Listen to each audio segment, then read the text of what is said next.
Okay, so I had to send the Forza back to California, and the reason for that was that I couldn't safely mount or dismount the tricycle, and the reason that for that that you can see is that crossbar that's coming up from below the seat.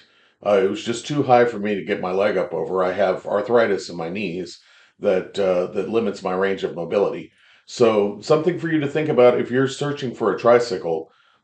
Think about how much it's going to, whether or not you can mount the thing. And if you have mobility issues like I do, then you probably need a step through configuration. Uh, One of the things that I regret was that when the tricycle arrived, I allowed the shipper to take the pallet, and it's not a normal pallet; it's an extra long pallet, which are kind of difficult to find.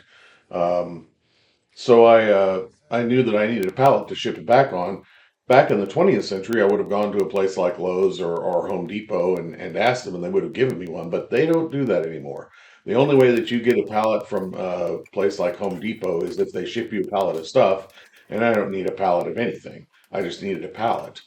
So I started looking for people who sold pallets, and um, of the pallet manufacturers around Indianapolis, only one of them was open on a Saturday or was listed as being open on a Saturday. So I drove out to them, found out that there was nobody in the building. They had pallets all over the place, but the building next door was owned by the same company, and they were running some sort of a flea market in there.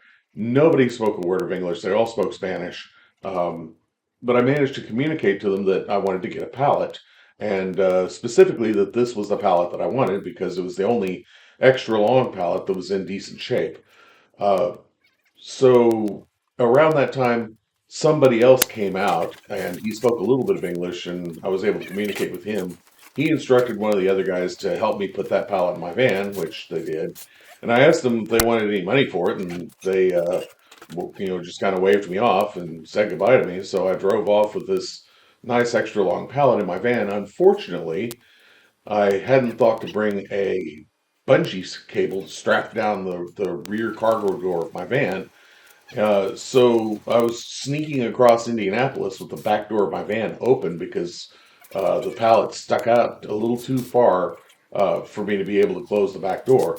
So I'd stop every once in a while and get out and try to close the back door over it. But as soon as I'd take off, the back door would open all the way up. So here I am sneaking across Indianapolis with that back door all the way up.